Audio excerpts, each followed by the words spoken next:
Hello there, and welcome to 4 o'clock Sunday Stories with me, Ernie Boxall, and it's the Moroccan version of Ernie Boxall because it's really sunny outside, and who knows how many more days we will get of beautiful days like this. And some of you will know, some not, that I live about 50 yards from what we call a park, I guess, but Abbey Fields. And these are grasslands that lead down to a lake, then up the hill to Kenilworth Castle. But really beautiful this morning, green grass, blue sky, trees, birds singing in the trees, and kids playing in the park. Couldn't be better. But 4 o'clock story, all about my week. And there is really only one thing at the moment worth talking about in the week, and that was Saturday when I went to see. Oh, yeah, Saturday when I went to see The Sound of Freedom. Got in there pretty early, and the movie studio was empty, so I'd picked a seat which I thought was next to the aisle, but it was actually next to the wall. So I was thinking, might be a bit difficult if I get taken short. Got to make people move, but in the long run, that didn't happen. Bought a tub of ice cream and ate it before the movie started, and that's going to be important for my story because people did file in, and at the end or at the start of the movie, the room was full.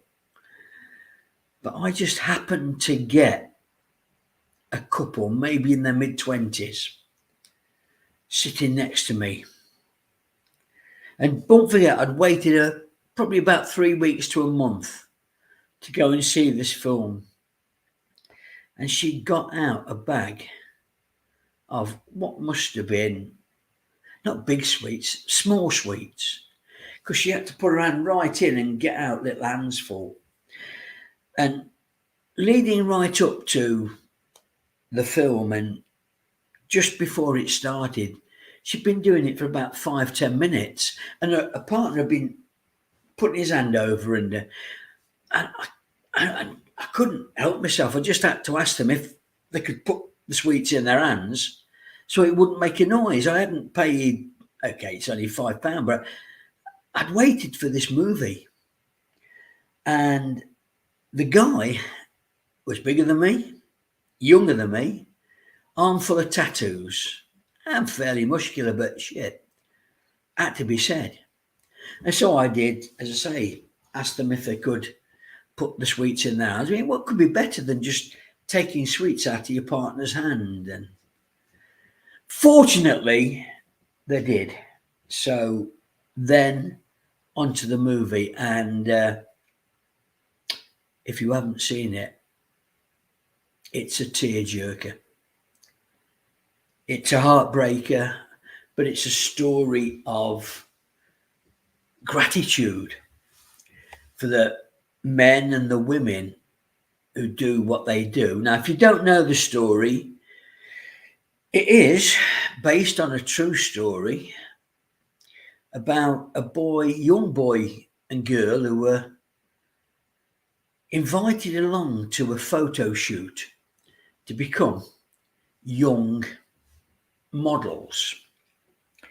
And they're met at the door of this so-called studio by a very attractive woman. And their father is told that he can't go in with them. He'll have to come back at 7 after the shoot. And so he does. And when he comes back at 7, there's nobody there. The room's empty, it's been cleared. Obviously runs down the street in despair, and okay, I'm not sure it's still. I've got to give it away because the next time we see the kids, they're in containers on a ship, being transported, God knows where. And when the ship lands, they are lined up to be bought. The two kids in particular are lined up to be bought by Americans. And there's a guy back in America whose job it is to watch videos about the things that are being done to these 6, 7, 8, even younger, things that are being videoed and done to these kids so they can try and catch the traffickers. And as far as I could see, they get a lead and they go along, and he poses as being a buyer to one of the traffickers, one of the guys that I assume was doing the photography. And they play him along and eventually, obviously, catch him and take him in for questioning. And they start to get a feel for just how wide, how traumatic, how desperate this situation is. One of the main lines in there that really takes your breath away is that one of them says, by now, these kids could be in Russia, China, anywhere in Europe, or they could be in America. Once they're on that container, the chances of getting them back virtually nil. And the more the main character tries, who is based on a real person, the more the system pushes back against him and tells him that eventually it's not his job to try and free the kids. It's his job to try and catch whoever's trafficking them. And he's got pictures of these two children. And as it turns out, one of them manages to escape. And as they're talking, the little lad gives him a little medallion. And it's actually got the name that's associated with the guy on the back of it for some reason. And it was given to the kid by his sister. And so this breaks the heart of the man involved, and he decides to leave his job. And then he has to tell his wife. And his wife, hi Barney, I hope you've been to see the film, I don't know. His wife tells him that he's got to go. She couldn't live with herself if he didn't go. And so he does, and he gets taken down to, I think it's Colombia. And, the scene, the view. I've never been to Colombia. I've got no idea about it, only what we hear on the news. But it looks, from apartment view, to be a wonderfully modern city. But there are obviously the jungle parts of it, the shacks, the dirt streets. As they go deeper and deeper into this story, they realise that the young girl... thanks, Barney. I'm probably telling you the whole story, so it's best if you switch off now, mate.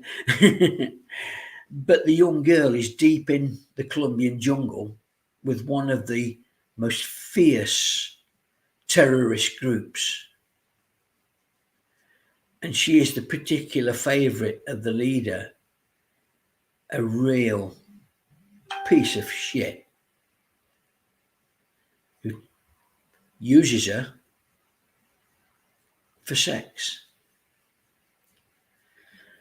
And the guy gets with some other Colombian people or some other people associated with trying to break up this ring.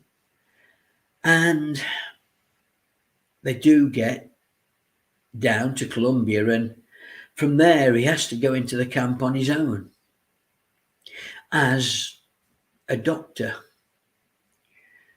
And during this is a bit like that because, it's an evening where he sneaks off and he finds out where the girl sleeps. But, they are so aware of him. It's a bit difficult to understand how they would keep no eyes on him because there's a fair few people there. But so. He finds the girl, he kills the leader and rescues the girl, and then by boat and car gets the girl back to her father and to her brother. But it's one of those films. Now, I've only been to one other film before it, where when you walk out of the cinema, nobody's speaking. And this was the second one. So everybody needs to see it. Everybody with children needs to see it. And to think about the fact that illegal immigrants are all potential sex slaves, no matter what age they are. If they're older, they're probably drug runners or used as drug runners. The people that talk about immigration and illegal immigration, they really need to see it because this is what they're promoting. The opportunity for young kids to be taken or to be sent even from their homeland across great tracts of countryside, then to disappear into countries that are foreign to them. No one knows they're there. No one knows what's happened to them. The only time perhaps they realise that something's happened is when a dead body comes up. And just imagine if it's your daughter, your son, 5, 6, 7 years old, that's used as a sex slave by a complete animal. It's not worth watching. It's got to be watched for the safety of the children, for the sanity. It's got to be watched. A very, very powerful film. And on that note, but it's an important note, I'll leave that with you for this week. Hopefully, better news next week, or not a better Sunday, because this one's important. It's important to me, it should be important to you. But perhaps one on a lighter note next week. Have a great day. Have a great week. See you next time. Take care.